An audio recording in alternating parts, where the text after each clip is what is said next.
and check out the Halloween playlist I've already watched for more videos like this. Until next time, it's have a damn good day. It's gruesome, idiots.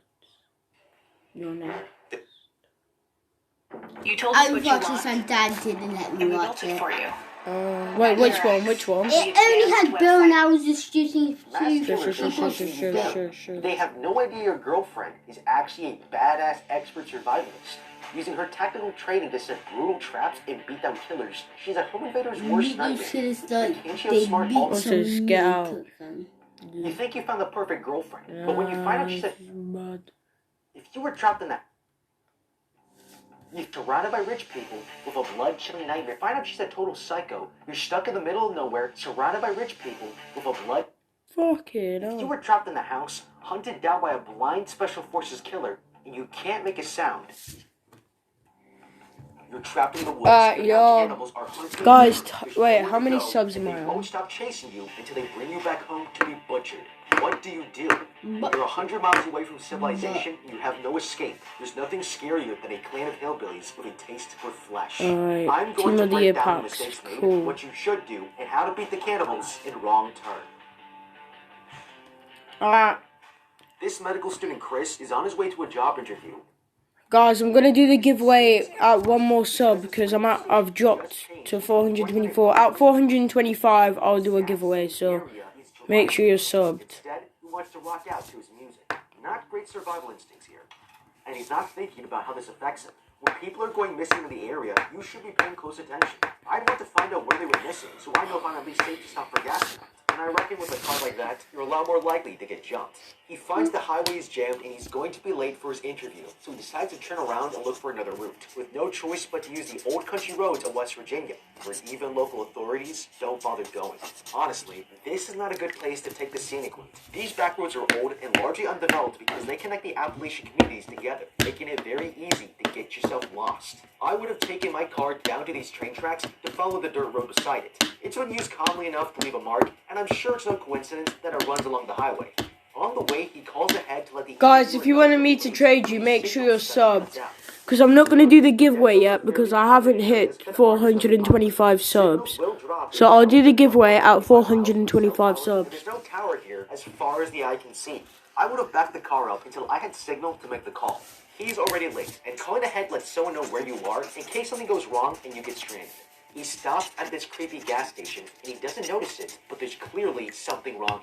There are way too many cars sitting here in a place where no one lives. I would be getting worried here, because not only are people going missing in the area, but nobody should be out here in the middle of the woods buying or selling this many used cars. There's not even enough customers for this to be a viable business. It just doesn't make sense, and it tells me something sketchy is going on. The med student discovers there's an unpaved road that leads straight into the highway. He drives off to take this shortcut, leading him deeper into the woods, and it's one hell of a wrong turn because he crashes into a station wagon that's parked in the middle of the road. He gets out of the car and meets a group of hikers, Carly and Scott, this dude Evan, and his girlfriend Francine. They've got flat tires and have been stranded here for a while, and this girl Jessie has figured out why. Someone tied up a line of barbed wire to a tree and laid it out on the road. Whoever lives out here in these woods has been sabotaging vehicles. If it's me, I'm starting to think about what happened to all the owners of the cars we saw earlier, because this can't be a coincidence. We need to get the hell out of here before whoever laid this trap shows up. Now, we can't expect any of them to transform their car into a motorcycle like Emil Ray did in 1993, when he got stranded in the middle of the desert and nearly died. But thankfully, nobody has to go to such extremes here, because there's something they actually can do. If you cut a hole in the side of the tire, you can fill it with something else, like straw or even leaves, giving the wheels enough support to safely drive away far enough to get a signal and call for a tow. They decide to split up. The couple staying behind to watch the cars, while the rest start walking to look for help. Alright, team of the year packs. One of them spots a fire in the woods, but no one else is around. They're definitely not alone, and someone's been here recently. Okay, this is a very strange place for a campsite, and all the scrap tires and metal around tells me someone local is watching the road for unsuspecting travelers to get caught in barbed wire and stealing the car to scrap. If we couldn't drive away, I would send 3 of us to walk back to the gas station and 3 of us to stay with the car. Someone will be showing up soon, and if we all leave, the cars will be stolen and we won't even have a ride to fix. After the others leave, this girl realizes her boyfriend's missing and goes looking for him. She finds one of his shoes on a dirt path and his severed ear just a few feet away. She's suddenly grabbed by a stranger who rips her cheek open with some barbed wire. These hikers have no idea what's coming for them. Meanwhile, the others finally find a cabin in the woods and the chimney is smoking. Now, this might seem like it's good I luck, just but it's need to not. go rip There this are up abandoned now, cars yeah. everywhere. I know. And this is a pretty clear sign that they will be helping us fix our cars or get back to civilization anytime soon. Between the barbed wire, the campfire, and the abandoned cars, this whole situation is too suspicious, and I'm moving on to look for help somewhere else. When they sneak in to look for a phone, they find a bowl of keys, and one of them were a BMW. And in a dump like this, I know that BMW doesn't belong to them. In fact, none of this stuff belongs to them. This isn't the world's weirdest garage sale. It came from strange travelers just like us, and this barbed wire proves it. Personally, this is already enough for me to get the f*** out. I would steal these arrows, grab all the keys, and try to find another working car before someone gets back. But these guys want to tempt fate a little longer, and it only gets worse. Finding a jar full of teeth, some mystery meat in the fridge, and a human hand in the bathtub. These people are cannibals, and they don't just want our cars, they want our flesh. That's when the homeowners return, and to no surprise, with the group's Have more cars packs, in tow. alright. They try to escape, but there's no back exit. They got no choice but to hide under Can the I have bed, a Team of the which Year if you ever pack? play hide Yeah, and seek, okay. you know is the Sure. first place Make to sure you're look. sub Then though. they drop off the dead body of the girlfriend on the ground right in front of them.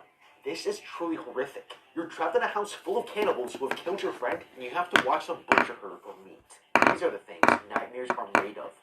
Okay, they didn't have a lot of options here, but just because they haven't found us yet doesn't mean they won't. With old wooden floorboards in a building this run down, it's only a matter of time before they hear the wood creak under your shifting weight. Not to mention the heavy breathing, because your heart is racing in terror, and you're even likely to urinate yourself from fear, as the limbic system bypasses the decision-making faculties of your brain. This wouldn't go unnoticed either, and you'd be caught with peeing your pants and no weapons. That's why I would consider fighting my way out. If I'm going to die, it's not because I was caught peeing under another man's bed. There are several weapons already hanging around this room that they can see, like this machete, there's some arrows, which means there's a bow nearby, and this wicked-looking knife on the table. It's risky, but by hiding with weapons, Yeah, we'll okay, have the sure. best advantage Add we'll me ever again. get, the element of surprise. Add After me the again. cannibals finish chopping up their latest catch, they all take an afternoon nap, Where is giving he? the stranded hikers a chance to come out of hiding. This is an even better chance to attack. Instead of sneaking out and making enough noise to wake them, I'm taking this machete here and swinging it down with all my strength. After seeing what they did to our friend here on the table, I'm not even going to feel bad about it. But just before the med student leaves, he realizes the cannibal has woken up. They run for their lives up Hey the guys, hill if you want to the free forest. subs, make sure you're subbed. I'll be doing a giveaway out 425 subs, so I think one more sub. This is where I would immediately change plans. Two more There are subs, cars actually. Here, and they already know that when we went up the hill, it would lead us here, and they must be on their way. Going forward is a terrible mistake. We need to turn around and get back to the house. While the cannibals are out looking for us, we have time to look for any other working cars and make a plan for our escape in the opposite direction. They look around and inspect the vehicles, horrified to find the blood trails of more victims they've eaten. But if it's me, I'm ignoring I'm the gonna trail open a few and looking what I packs, can alright. get. We need to I'll compete for trade something again to help us at, survive the forest and to defend ourselves. how many subs? I would take the pioneer rope and 424. waterproof tarp for covering Oh no, overnight. trade again. West Virginia mountains are filled with temperate rainforests, with frequent rainfall that might prove problematic. The tarp will help keep us dry during the night if we need to wait things out until morning. That's when they see the cannibals arrive, leaving their pickup to hunt them down on foot. The group plans on taking the truck by executing a classic military maneuver, with the med student running into the nearby woods as a distraction. He gets their attention and gets shot in the leg. Well, that went well. There is a better way to do this, though.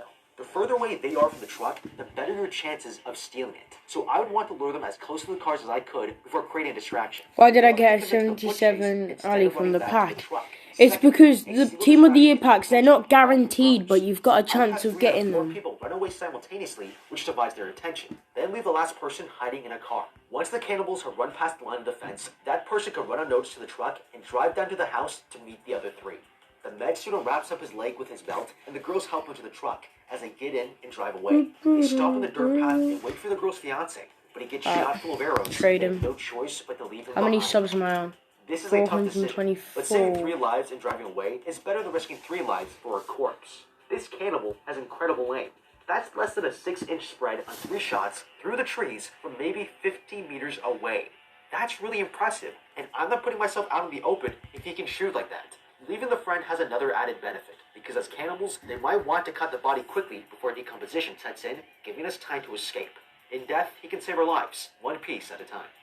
Later, the hikers have to ditch the truck when it gets stuck in the mud and continue their way on foot with no map, no compass, and no idea how to survive in the wilderness. Now we've gotten far enough away from them and they're on foot, so I wouldn't abandon this car so quickly. This steel cage is the safest place they can be. I would spend at least 10 minutes trying to place thick branches behind the wheels for enough traction to back out of the mud and keep following the road behind. If you encounter them on the road, just run them over. This was their best chance at escape, and they ditched it without a second glance. If we really had to abandon the vehicle, I would have at least covered my footprints with leaves and branches and create a false set of tracks in the opposite direction to lead them away if they find the car. But there's another reason this was a terrible mistake, and that's the bullet wound. Running around the woods is only going to agitate it and slow the group down massively. This thing could get infected, and it needs to be treated before the infection spreads into the bloodstream, so we need to find a way to get help as quickly as we can. I would break off their rear view mirrors and use them to signal any airplanes passing overhead. If they spot the light being flashed, they can radio it in to the proper authorities and get us help.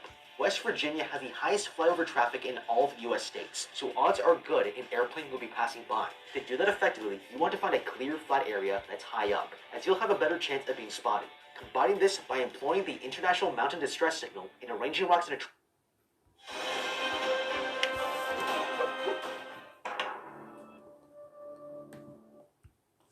triangle, you'll be in a better position to signal a plane for help. Later, Chris here nearly walks into a bear trap as it snaps closed and gets pulled into the air. We can't take anything for granted now. Even walking forward is a risk, but if we can predict where they're going to be, we can use their own trap against them. And there's no better place than this watchtower. Now, it's a terrible idea to hide it, because it's shelter, it's easy to find, and it's also exactly why they would look for us here. I would climb up to look out the window and get my bearings of the surrounding environment, so I know the best direction to travel in, but leave a flashlight in the window and the bear trap in front of the ladder covered in leaves. This could both injure them and lure them with a decoy while I stay on the ground miles away. They climb up to find a clear view of the West Virginia mountain range, and it's a view of complete hopelessness, because there's not a road or town in sight. This girl finds a first aid kit and shoots the medsuit, while the other girl finds a tube of glow sticks and an old radio, which they use to try calling for help, but a burst of static alerts the cannibals to their location. Okay, this was a rookie mistake. The forests of West Virginia have zero light pollution, so light from anywhere will be easily spotted, and that's the last thing you want when you're running from cannibals. So we're gonna need to see in the dark, and luckily, there's a way to do that. Night vision mostly relies on the rod cells in your eyes, which are more sensitive to low light. By applying pressure to them, you can quickly adapt to the dark, because this Which one should I pick? Which your rod cells use to see at night. It's a simple technique that's so effective that even Special Forces units employ it when they're operating on night missions. Just be careful not to look at anything too bright, as this will bleach the rhodopsin and take away your ability to see in the dark. A voice on the radio asks where they are, but they don't know, and the killers are trying to break in. Then the radio's cord gets yanked out as they Mordecai! their last line of communication and are burning down the watchtower. They realize their only option left is to jump. Which part should I pick?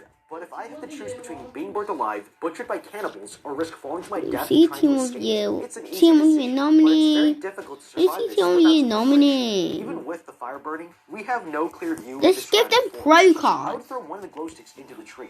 That way I can figure out where I'm more likely to catch stable branches to prevent a deadly fall. After I know what's down there, I would aim for either a high bow or some stable bushy sections of the tree that could break my fall and help me land safely. And because we grabbed the climb rope from earlier, the first person who manages to land safely below can take one end and tie it to the tree. Then the others can tie the other end to the rafters and use their tops to ride the ropes down like a zipline. They all jump out and land in the trees, but the cannibals quickly find the hikers as one of them starts climbing. Now this might seem like we're totally screwed, but it's actually the best thing that could happen. We have nowhere to run, but neither does he. And the higher he climbs, the easier he is to kill. It's also 3 against 1, so we have an important advantage here. First, I'd have the others hide in the canopy above, while I use the light of this phone to capture the attention of the cannibal. This will lure him towards me, and won't be focused on the others who are hiding, and it gives them a better chance to ambush him, knock him off the bow, and kill him. They all begin to make their way to a nearby tree, but this girl gets her head chopped in half by a cannibal. The remaining 2 hikers continue their escape through the trees and set up a trap. The girl lures them closer to her so that the med student can send them flying using a tree branch. Later that night, the remaining survivors hide out behind a waterfall where the brothers can't find them and rebandage the med student's leg wound. The cannibals won't stop. I gave him his wish list and he didn't like it. Okay, we've lost our I gave trail, him but it his won't wish last list. Wait, what does he want? Yeah, I gave him that. and out of these woods. Navigation in the wilderness can be challenging when there's no clear landmarks to identify. But nature always has an answer. Water always flows downwards. And from this map we saw at the gas station, if this waterfall is a part of Fisher's Run, it will lead us back to the main road. I would follow it downstream, hoping to find my way back to civilization. Also, the sound of trekking through the forest will be covered by the flowing water. So even if we don't find the main road, it's the safest way to travel. Wow. But it's not enough not Don't to trade be him. We also have to make ourselves harder to be seen. He needs to I stop would wasting camouflage time. myself by smearing mud and wet clay over my body, as these are natural hues that don't stand out to the human eye. I would also take off anything reflective like a necklace or watch, as this can give away our position. The next day, they continue walking through the forest until they find a nearby road, but before they can reach it, they're found by the cannibals. And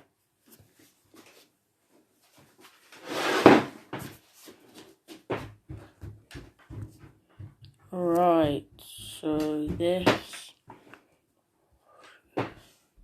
Stop spamming! Or otherwise I won't be trading you. How did you just give him Toty cards? It's because he has the mod. If you have the mod, if you have any mod, I can give you Team of the Year cards. If you don't have the mod, I'm not going to be able to give you Team of the Year cards, but I can give you Team of the Year packs.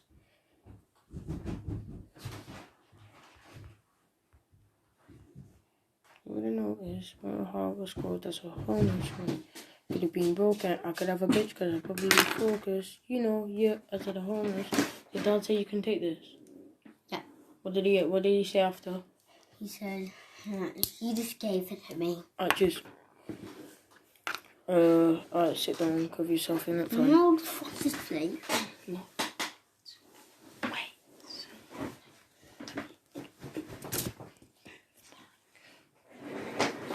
Now move forward and sit. And the girl gets kidnapped. A policeman drives by, and the med student tells them they need to go rescue the girl. But out of nowhere, an arrow pierces the cop's head. The med student jumps into the driver's seat and finds out the keys aren't in the ignition. He gets out and hides under the car as a cannibal shows up. Cover. This is when fast thinking can save your life. Your first instinct might be to grab the keys, but don't. I'd grab the gun first, as an on-duty police officer's weapon is what does always he loaded. pack? He can keep the killer at any distance long enough to grab the keys and escape. With nowhere to go, he runs into the bushes and watches the killer get into the car. Quickly sliding underneath, he hangs onto the bottom I could have a bitch and that arrives probably back in the cabin. focus. You know, yeah. This is a I said I'm terrible homeless, idea. but He should have taken his only chance while all the brothers are distracted with someone else and used it to escape. He's already on a main road, and it would have done a lot more good if he went back to find more help. How many If subs not, am I she's on? probably already dead anyways. It sounds harsh. 426. Alright, cool. Guys, I'm gonna do the giveaway now. So giveaway and then type in giveaway and then type in your ID in the chat. Only do it like twice or 3 times. Don't spam it. Otherwise, I won't put you in. So yeah. Goes inside. Chris here now has the element of surprise. Okay, at this point, I'd already be checking the ignition for keys and driving back home. But if we have to be a hero, setting the house on fire and crashing one of the only functioning cars on the mountain is the worst way to do it. Also, this is a swing door, so they're not trapped in, and the fire starts a timer on being able to save this girl's life. We need a way to distract all 3 brothers outside, so I would pull the car further from the house and prop something to honk the horn, and then run to the side of the cabin to hide. It will be unexpected enough to attract the attention of all 3, and when they come to investigate, I would run inside to grab the policeman's gun and wait for them to return. They're strong, but they won't survive a bullet in the head. And if this Glock 17 is fully loaded, I have 17 shots to kill 3 cannibals. I don't know about you, but I like those odds. He throws a lit Molotov at the big guy and somehow stabs him with a socket wrench before running to help. Who else have we got? Now this is a classic mistake. The girl's not going anywhere, so I'm not thinking about her safety until I have 3 confirmed kills and no remaining threats. There's no way I'm not taking this axe off the wall and swinging it into his head while he's down. You can never be too careful, and verifying your kills are an absolute must in this situation. He gets grabbed by one of the cannibals, and the girl shoots an arrow straight into his head. 10. They find out the last brother, but find out the Chim. other cannibals still aren't dead. 1103. Like this isn't going to work. James 2. Just saying, guys, if you want to be in the giveaway, you have to sub and like the video. Because I can check who's subbed to me. So, if you haven't subbed to me, I'm not going to put you in the giveaway. So make sure you sub and you like the vid. Thank you so much for watching. Leave a like and subscribe. And check out the Academy playlist for more videos like this. Until next time, have a damn good day. 03. While P's Money Mentors can help you get back on track, helping you to Alright, so we've got Masked Bilo Killer is 15, 20 Adam the before King he 8, kills you. He can get El it anytime he wants, Caparon, and you can't scream for help, or you can hear what Hannah. he because you're deaf. Wait, It what is means Hannah? you'll have Oh to yeah, wait I've got Hannah unless in. you can figure out how to kill him first. Who else This do we one has all the need? odds stacked against us. I'm going to break down all the mistakes, explain what you should do, and how to beat the killer in Hush. So we got Maddie here is the luckiest Mr. woman in Burger. Alabama. She lives completely alone deep in the woods and is very Alright. independent, given that she's both deaf. Mr. Burger, I've got you She's in. found a way to live her distance Who away, else do we but it doesn't change the need? fact that they make her really vulnerable, especially living in the middle of nowhere. Her only JN. neighbor pays a visit. Wait, She no, loves no, her no, latest no. book and asks about her writing process. The deaf woman explains she has a writer's brain, which lets her clearly imagine how else do we scenario might need? play out.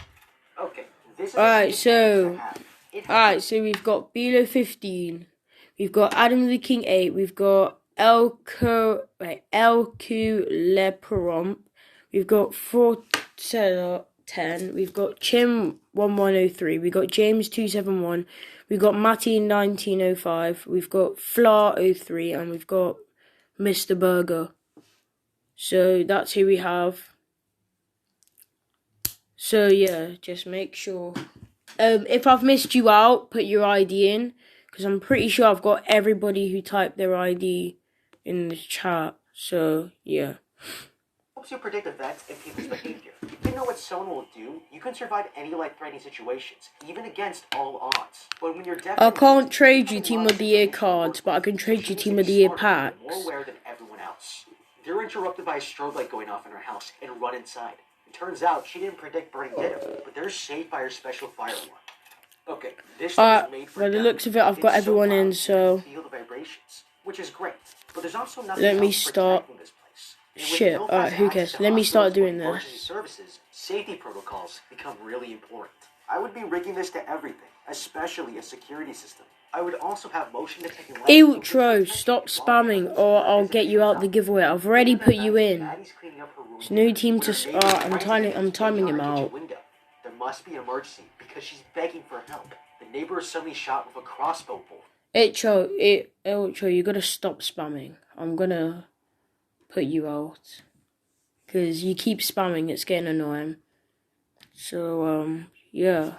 I'm gonna put you out. Oh, alright, cool. Cheers, FIFA. Alright, let's get in this. Stop bolt. A masked man appears and grabs her from behind, pulling the bolt out and stabbing her over and over. This guy is really sadistic, and the deaf woman has no idea her neighbor's being murdered only meters away. The killer sees her and knocks on the window, but he's surprised when he gets no reaction. She just carries out her choice. He realizes that she must be deaf, and he's totally intrigued.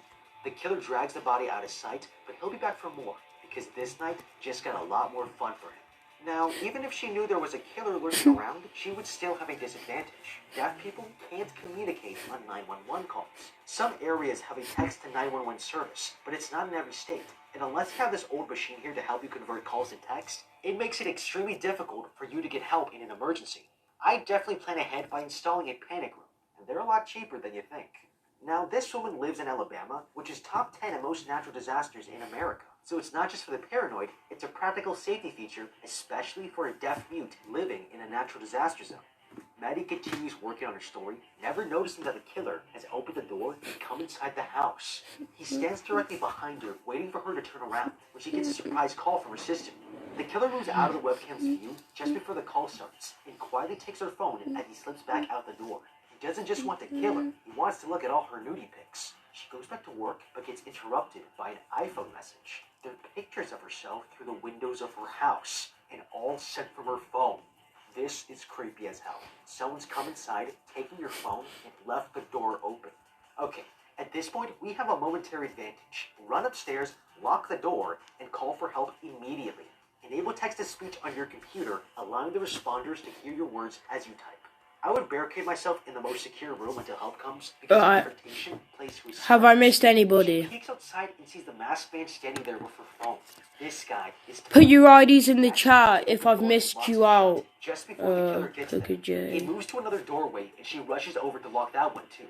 He finds the front door locked as well and continues around the house to find another way in. She runs to her computer to dial 911, but before it connects, all the power in the house goes out. Now, this killer is smart. Not only did he know where the breaker was, but as he's watching her scramble, he realizes she has no access to another Wi-Fi network because the password would have been saved.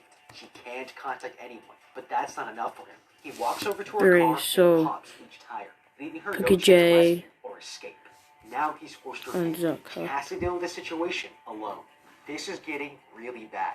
No car, no power, no internet, no phone, no sound, and no voice. But there's a huge silver lining here, because this Wi-Fi signal means the power in our neighbor's house is still on, and we need to get there unnoticed as soon as we can.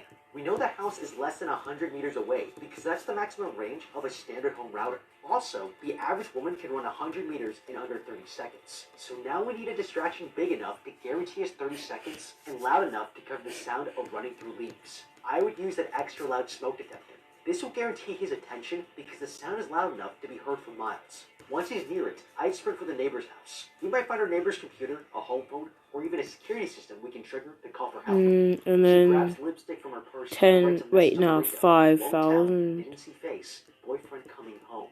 He sees it. And then we got 2. He asks her if she can read lips, and she says yes. So he takes off his mask and then drops a massive truth bomb. He's not going to kill her until he's tortured her enough that she begs for it.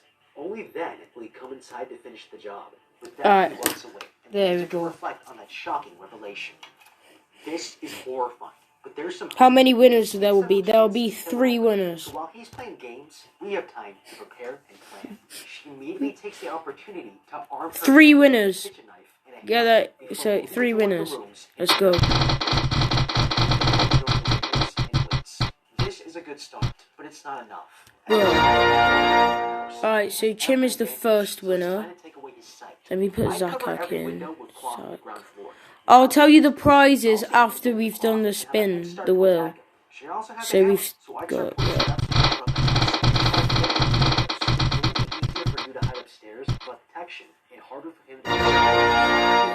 As many points of entry as possible. You can't make it a fortress, but you can level the playing field.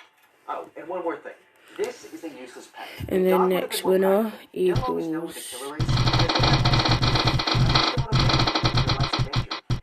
waits for the killer to make his move and sees him slowly taking a look through the window. She's horrified to discover her dead friend's hand knocking on the window, and behind her, the killer controlling her corpse. And it's all being done to torment her.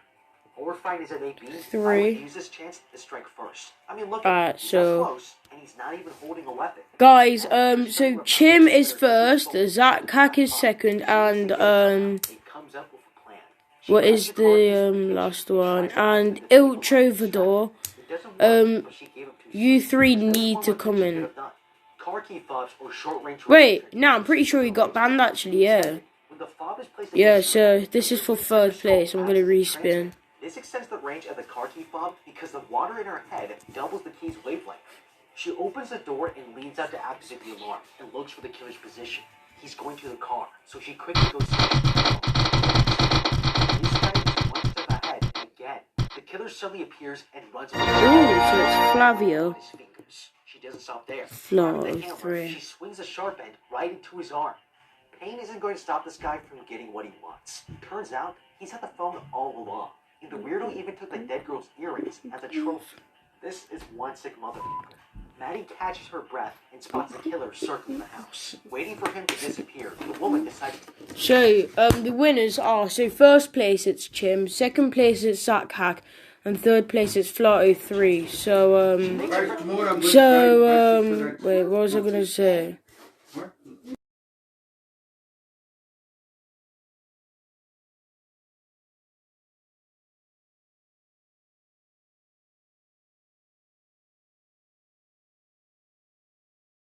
house, but a bolt flies past an inch. Alright, so yeah, so 1st place gets 3 Team of the Year packs, 199 plus pack, 198 plus pack, and 20 mil.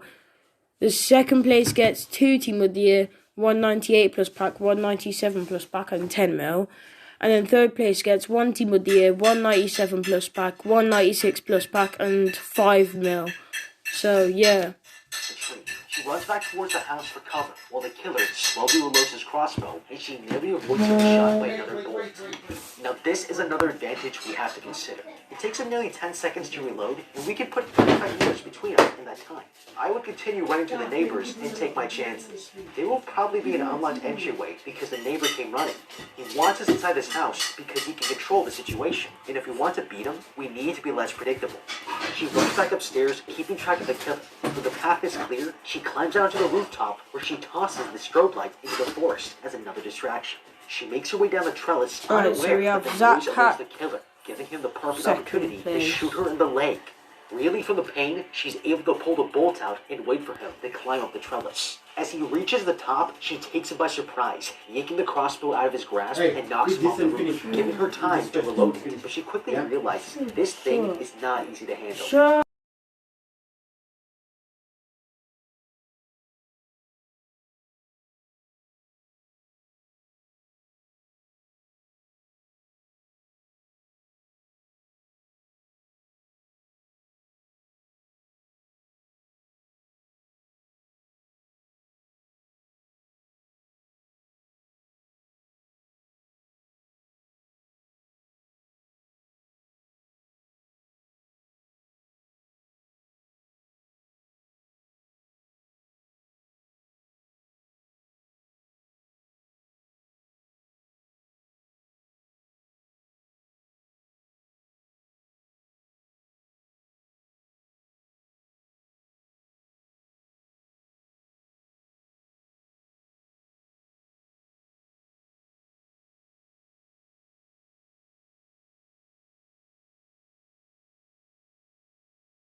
Alright, I'm back.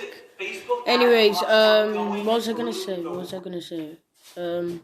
If you're new, make sure you like and subscribe to the channel. And, yeah, GG to everybody who won the giveaway, and to everybody who lost the giveaway, that's unlucky.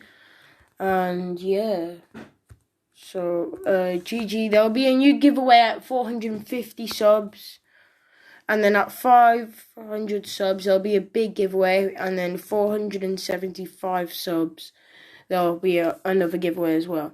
So, at 430 subs, I'll do a quiz question to, FIFA, or one of us can do a quiz question to you lot. And then, yeah, there'll be one winner.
Don't be silly. I can notice when my heart was cold, that's my homeless. And could be broken. I can have a bitch, but I could probably focus. You know, yeah. That's why I'm homeless. All pop broken. You think you're lucky to survive this plane crash, but it turns out you've cheated death, and now it's hunting you down for revenge. It has the most insane death traps planned that you will never see coming. Your destiny is to die in a brutal way, and you can't escape. What do? I'm going to break down the mistakes made, what you should do, and how to beat Death's design in Final Destination. All these kids here are doomed. A class is headed to Paris for a school trip, and they're excited to leave. The kids are herded into the airport, and the teacher stops them to take a head count. There's Carter the jock and his girlfriend, the loner chick, and there's Alex with his best friend Todd. Now this kid has a serious fear of flying. Yo, if you want Team of the Year cards, you can only do that if you have the mod. You can't do it if you have the normal Madfut. You can't do that. You have to have the modded version, otherwise you're having no Team of the Year cards. You can only have Team of the Year packs, not Team of the Year cards. If you want Team of the Year cards, download the mod. So, yeah. Alright, this guy's not responding. What's in the morning? Okay. Station so that I got time to know, sir. Alright, we're now doing Thierry Henry. Complete.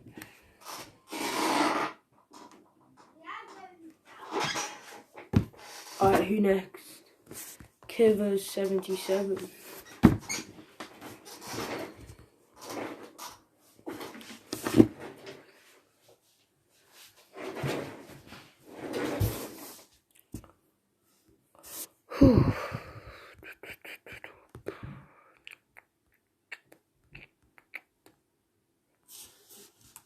and I can't blame him. But there are signs here that something terrible is going to happen. And they may all seem like coincidence, but none of them are.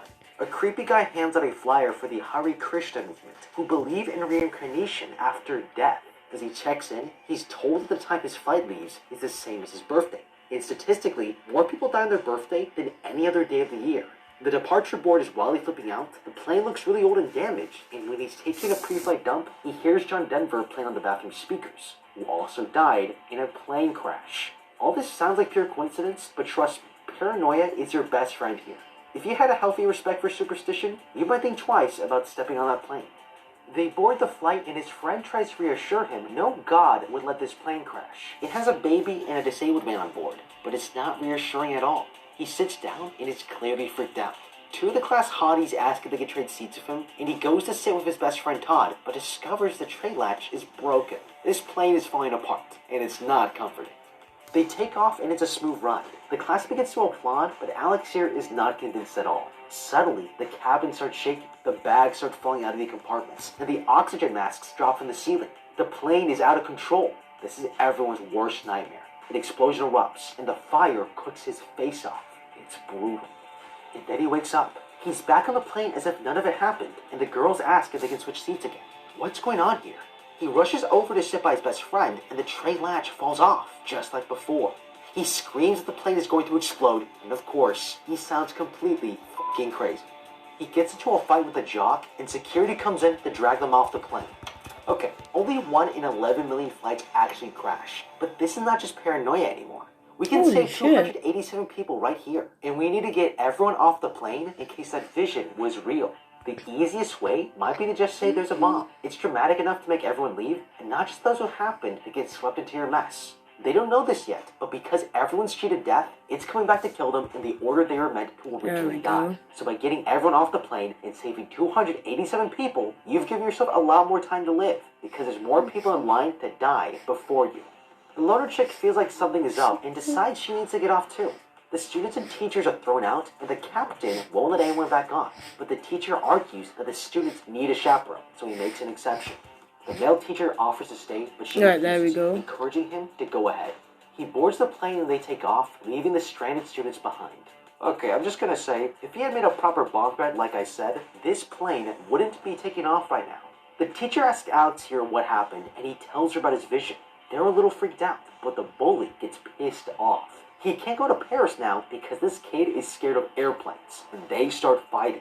Everyone gets up to stop them, and none of them notice that the plane has just exploded. The blast shatters the windows, and everyone is horrified to see that this paranoid kid was actually right. Alright, there we Okay, go. it wasn't a dream. It was all real, 100% confirmed. So we need to figure out what exactly happened. But the only place it exists is in this kid's head. I mean, look at him. He must be going through PTSD.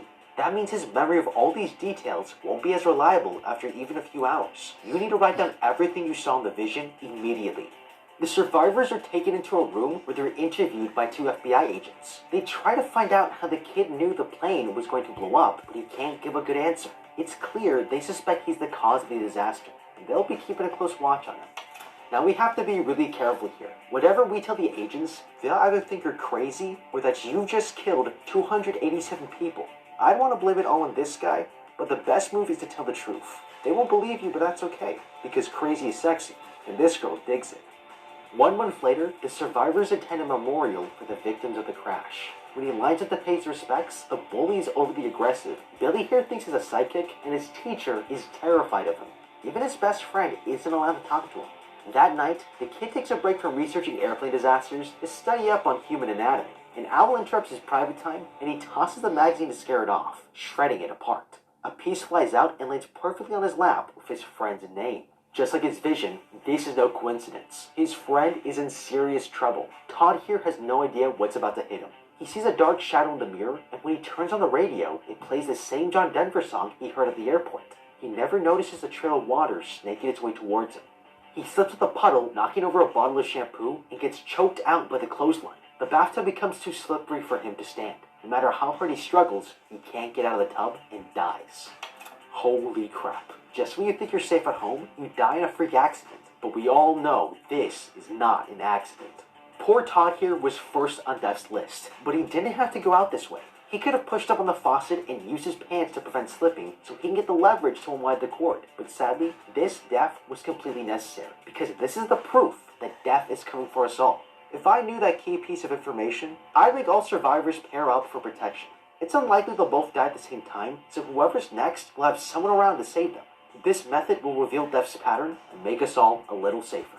The kid runs to his friend's house and finds out he's dead. The dad blames the kid for his son's death, but the kid knows that's not what happened because he was given a sign, and it makes him wonder, will he die too? The next day, he visits the loner girl to talk. Now, if it's me, I'm using that finely honed paranoia to my advantage. Walking into this girl's house, I'm already looking at everything that could kill me. I mean, look at all this dangerous shit around. And this girl's got a bit of a secret. She can somehow feel his emotions in an evil presence that's latched onto him ever since the crash. Whatever this thing is, it's coming after them until they're all dead. The only question is, who's next? The kid knows his friend didn't commit suicide, but he needs to get proof. Looking for answers, the two of them break into the mortuary like it's Mission Impossible. They find his friend's body lying on a slab and get caught by this really creepy mortician. And this guy knows way too much. He tells them their friend didn't commit suicide because there were marks of him trying to call the wire off. The mortician confirms that death has been hunting them down ever since the plane crash, and the kid realizes what he has to do. They leave the funeral home and sit down to talk at a cafe, where the kid explains if they somehow find out who's supposed to die next, that they can try to prevent it. If you want me to trade you, make sure you're subbed and that you like the stream. He sees a bus in the window, but when he turns to the street, there's no bus there. It's another vision of the future, and his spidey senses are telling him something bad is about to happen again. Strangely, all the remaining survivors show up at the coffee shop. The kid almost gets into a fight with the jock, but the girlfriend tells the two boys to move on with their lives as she steps onto the road. Jeez!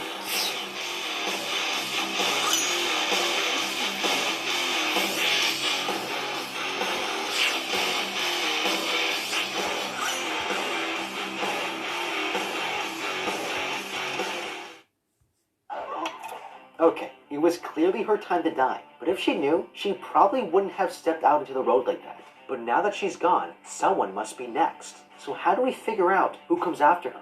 Thankfully, we've written down all the details of the premonition from earlier.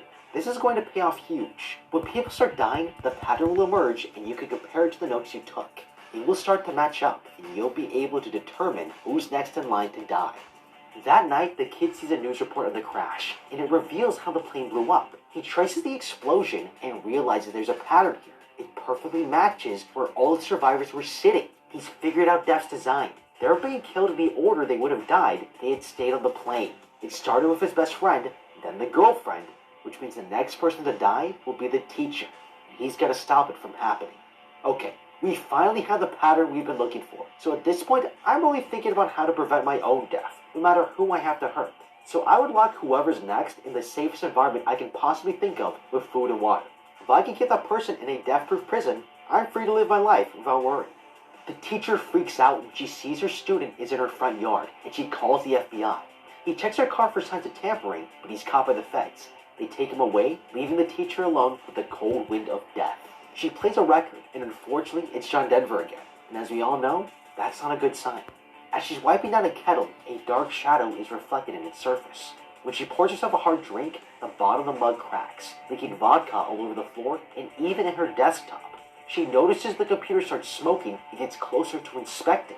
The screen suddenly explodes, throwing her back and launching a glass shard into her throat. Sparks from the computer ignite the trail of alcohol, and the flames follow her into the kitchen. It reaches the bottle, which erupts into a massive explosion, knocking her to the ground. She reaches for a cloth and pulls out a knife block that sends one of the blades into her chest. Now there's so much that's gone wrong here, I have to address it. If this teacher knew she was next, she wouldn't be so careless. Putting hot and cold liquid into a mug will crack it. If your computer is frying, then obviously unplug it. Taking the glass out makes you bleed out faster, and for God's sakes, leave the towel there. She had so many chances to live, and she had no thought of calling 911 throughout any of it. Meanwhile, Alex here has been let go by the feds after a failed interrogation, and he races over to his teacher's house to make sure she's okay. He finds her lying on the floor with a knife lodged in her chest, and he tries to help, but the oven explodes and knocks a chair over and hammers the blade deeper into her body. Like an idiot, he pulls the knife out, leaving his fingerprints all over the murder weapon. He realizes his mistake and runs out of the house seconds before it explodes. The next day, the FBI shows up at the girl's house. They found evidence that the kid was at the teacher's house last night and want to know where he is. Lying, she says she doesn't know anything. Okay, these agents aren't going to leave us alone. There will be a lot of dead bodies by the time this is over, and these guys will demand an explanation. I would make every survivor wear a body cam to record what happens to them, so that if they die, we have a database of undeniable evidence that points to supernatural shenanigans. I won't have to deal with murder charges and can focus on actually surviving. Later that night, she meets up with him, and he's feeling stressed from this whole situation. She opens up about her own past. Her dad died when she was young and wishes he had a second chance. They're lucky to be alive, and she tells him he can't give up. They meet with the remaining survivors who have heard about the teacher's death, and they ask the kid if he knows who's gonna die next. He tells them it's better if they don't know, and it freaks the jock out. Okay, the kid is dead wrong here. If I knew the order of death, I'm telling everyone. If you don't know you're next, you'll make stupid decisions and put yourself in dangerous situations. And that's not just bad for you, it's bad for me. Because the faster people die, the closer I am to death. The jock has a meltdown and starts driving like a lunatic. He can't escape death, so he might as well end it all now. That's when the kid sees a freight train in the window's reflection. It's another vision of the future. The jock stops the car in the middle of the railroad. Everyone else runs out, but he stays behind and they beg him to leave the car. As the train draws closer, he changes his mind. He doesn't want to die today, but when he tries to drive away, the car won't start. The doors suddenly lock, and the seatbelt won't budge. He can't escape. It looks like he's the next one to die. Seeing that the train is going to hit him, the kid tries to pull the jock out, but he's trapped by the seatbelt. There's no way they're gonna make it. But at the last minute, the belt rips apart, and the two boys barely avoid getting crushed to death. He's cheated death for the second time. Billy here starts freaking out. He doesn't think it's safe to be around them and wants to leave, and he should have. Because the train launches a piece of metal straight at him. His head rolls to the ground. But wait, this isn't supposed to happen, because the kid knew the jock was supposed to die. This means the death order skips to the next person in line when you save someone's life. Now we have another strategy at beating death by its own rules. I would make a man-made trap where you can easily save someone's life, which lets you skip the death order basically as many times as you want. Everyone should serve some time as the next person to die, as long as it's not me. Taking shelter at the loader girl's cabin, the kid tries to death-proof the building because he thinks he's next to die based on his cheat sheet of death. He's even eating cans of mush so that he won't choke. Instead, Death tries to take him out with a fishing pole that yanks the door open, causing knives to fall, but he closes it in the nick of time. Alright, it's all good effort, but this is not a solution. I mean, look at this place. There's opportunity for death everywhere. When friends get killed by clotheslines and shampoo, it means you don't know what's dangerous until it's already killing you. Start by getting the most obvious things out of the way first. Electricity powering your home? Not anymore. Access to fire? Not anymore. Butane gas? Knives? Technology? No, no, no. It might suck, but if you want to survive, you'll have to live without some conveniences from now on. But the kid suddenly realizes he's overlooked an important detail. Unlike his premonition, he never actually switched seats with those two girls on the plane. According to the death order, whoever sat in front of him should be next. He doesn't have to save himself, he has to save the girl. He runs out of the cabin when suddenly the police come rolling up. They found him, and they want to bring him in for the teacher's death, but he gets to a boat and rows frantically across the lake. When he makes it to the other side, he runs to the woods, with the cops chasing after him.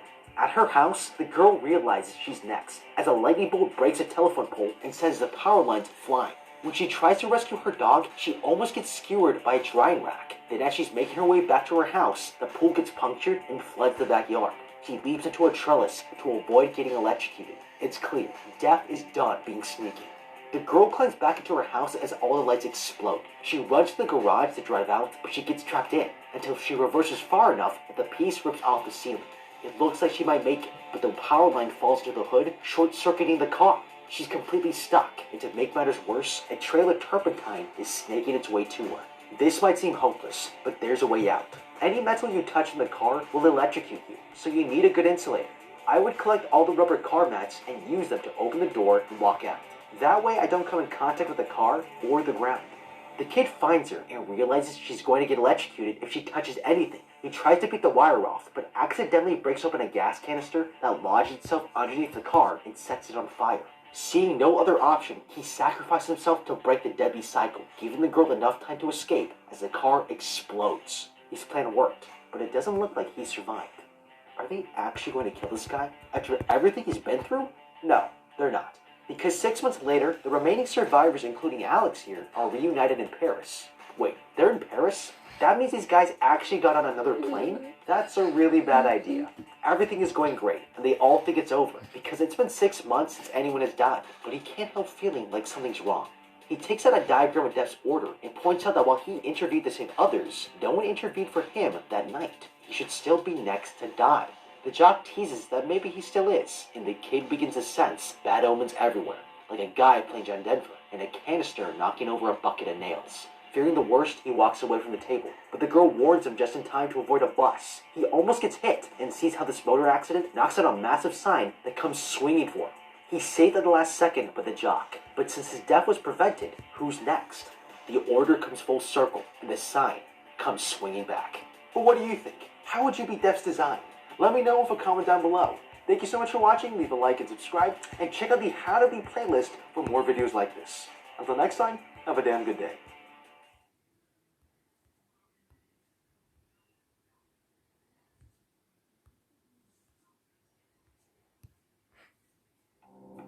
Nobody should be getting out of this alive, but you've just cheated death, and now it's coming back to finish the job. Everyone around you is dying in the most gruesome and impossible ways because it can use anything to kill you, and you'll be next if you don't figure out how to stop it. But it's going to take everything you have to stay alive.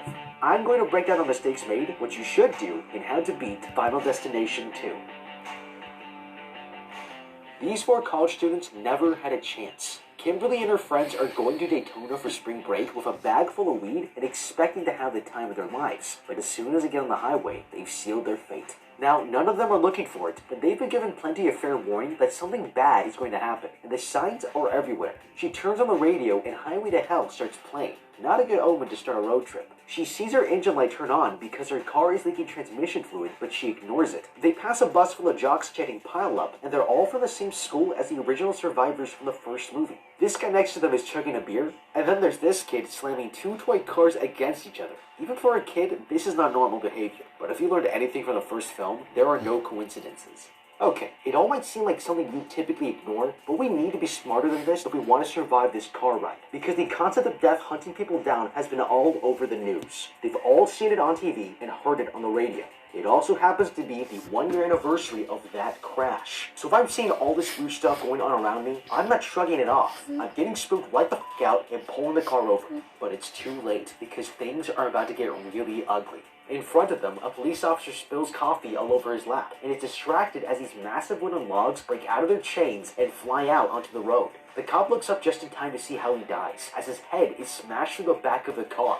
This is one of the most brutal deaths I've ever seen, and it only gets worse. There's a massive pileup. A motorcyclist falls and gets crushed by his own bike, and another driver's water bottle gets lodged under the brake pedal and gets wrecked by a garbage truck. Cars are exploding into absurdly massive fireballs, and the college students in the red SUV flip over. Kimberly here sees a man being burned alive and screaming for help, only to get run over by a semi-truck, and it's headed right for her next as it slams into the car and kills her instantly. But then she's back in the car with her friends like nothing ever happened. What the hell's going on? Okay, it's natural to panic, but it's also a waste of valuable time. At this point, there's no denying that we all just died, and we're 7 minutes and 5 seconds away from dying again in a massive pileup if we get on the highway. Now the friends don't remember anything, and I'm not wasting time trying to convince them. I'm turning the car around and getting us to safety. But this girl doesn't do that. She takes us to another level of intelligence and tries to save everyone. And that kind of selflessness in a stressful situation shows high-level thinking. But there are 2 problems with this so far. First, as long as you're still on the road, you're not really safe. This is a death trap on steroids, so if it's gonna throw giant logs and exploding cars at me, I would pull the handbrake, lock the car, and run to the hills and out of harm's way. Secondly, stopping everyone from dying is actually the worst thing she could do. We'll find out why later, and she has no reason to suspect this, but if death has a plan for everyone, is it... Alright guys, one more sub and I'll do a quiz question. So yeah.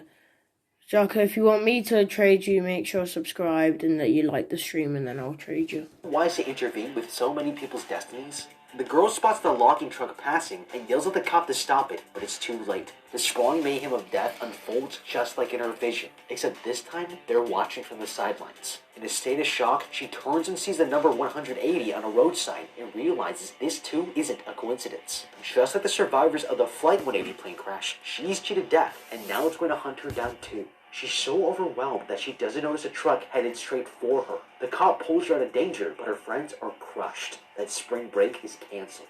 Okay, 180 is an important number, because this isn't the first time it's shown up. It was seen as both a warning and a murder weapon to the previous survivors, so I would take this number seriously, because wherever it shows up, people start dying. It might seem superstitious, but there's enough evidence to support this. If it's in your face, it's probably a warning, and you should get the hell out.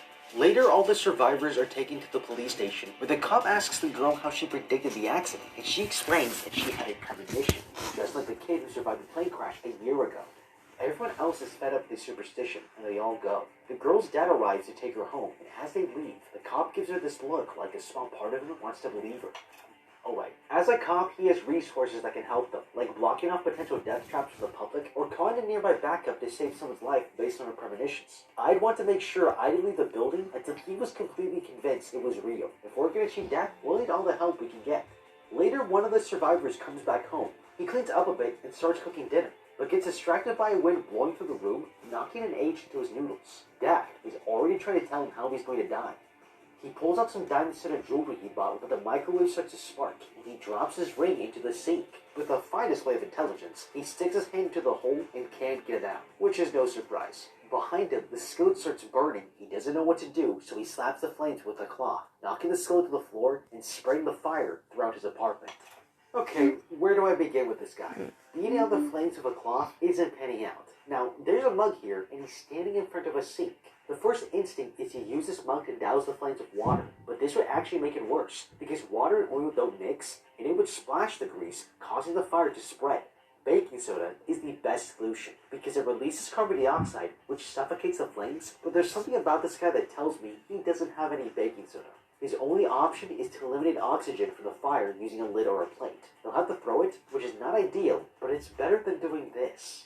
He finally rips his hand out from the sink. It's time to bail, but the window suddenly shut. He smashes through and runs down the fire escape, nearly avoiding an explosion. He pulls the ladder down and lands on his feet. This guy really is lucky. He's just escaped death like 4 times in a row. But then he slips on the spaghetti he tossed out, and the ladder comes down straight through his eye.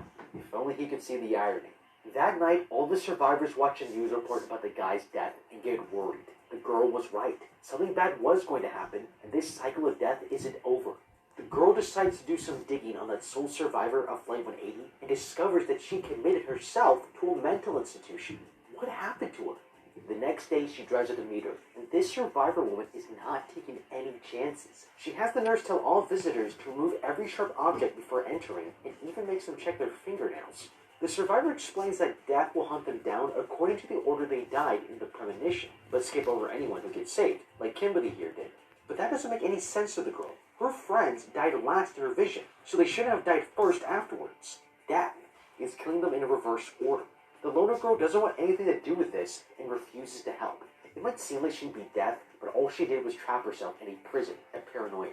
Okay, apart from being a total shut-in, admitting yourself to an institution is a great idea. Women know too much. I'm all for girls that don't know too much. Different class.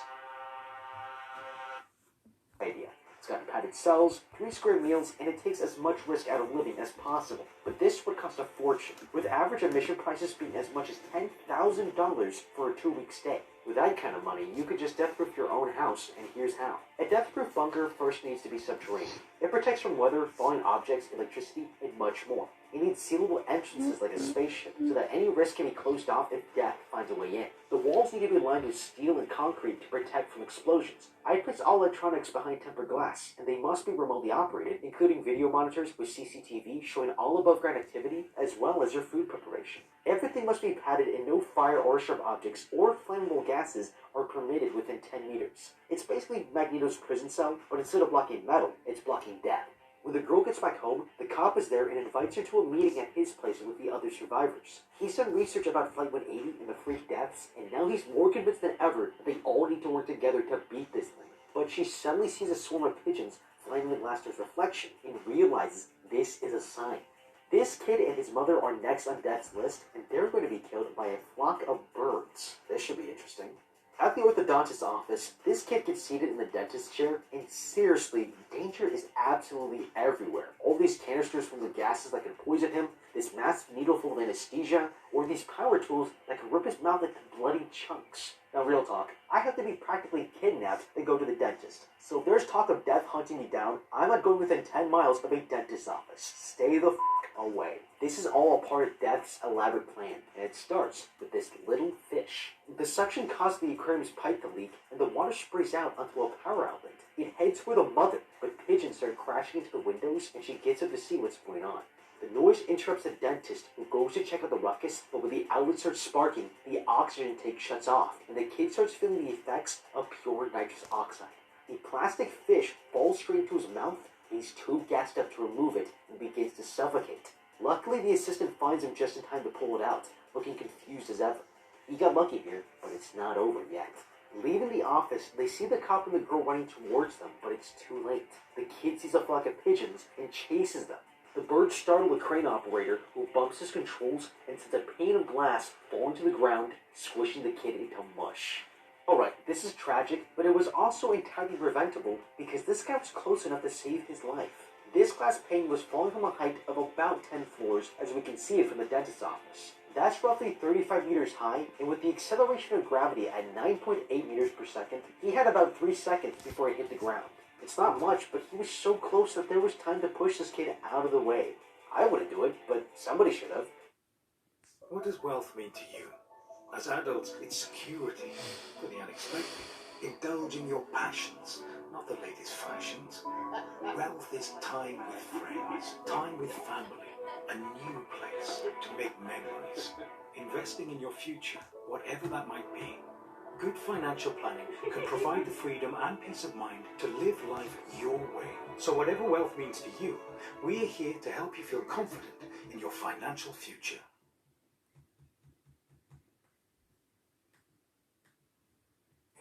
2 deaths. Now, it feels like there's nothing she can do. That's when the loner girl appears, finally brave enough to step outside after a year of hiding. She wants to help, but Death has changed its rules. Do you have 10% Team of the Year packs? Kind of, yeah, I do. I have, well, my Team of the Year packs are 9% Team of the Year packs, but you've got a big chance of getting them. So, yeah. New life can truly defeat Death. They bring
Alright guys, I'm at thank you for 430 subs. Now I can do a quiz question. So FIFA, if you're still on, you can do the quiz question, or I'll do it. It's your choice.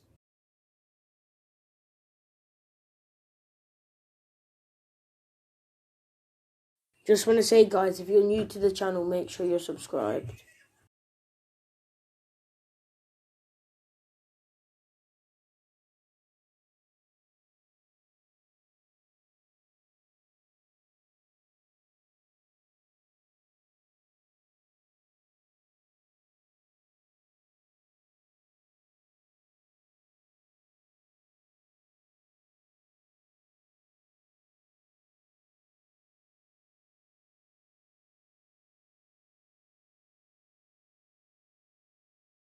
Alright guys, the question is, wait, how many clubs? Name 2 clubs that Edison Cavani has played for.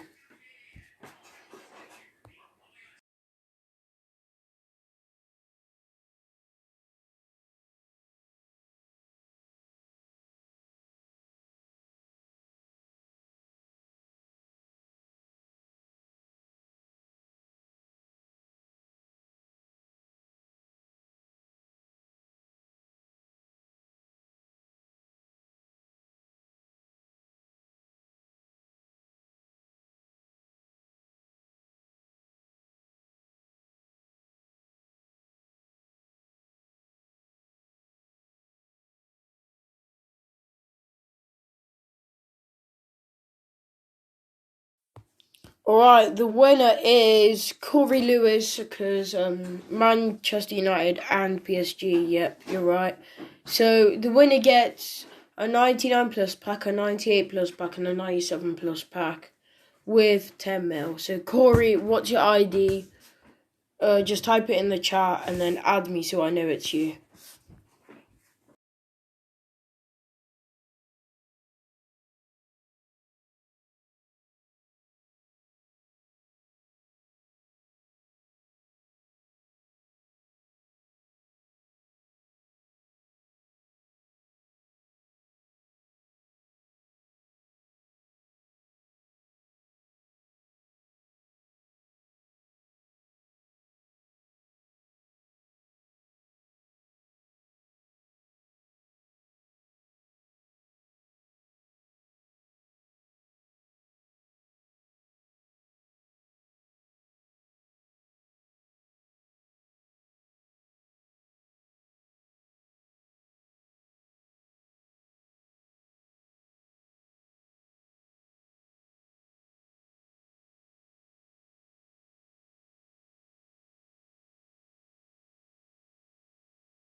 Okay guys, I'm gonna end the stream.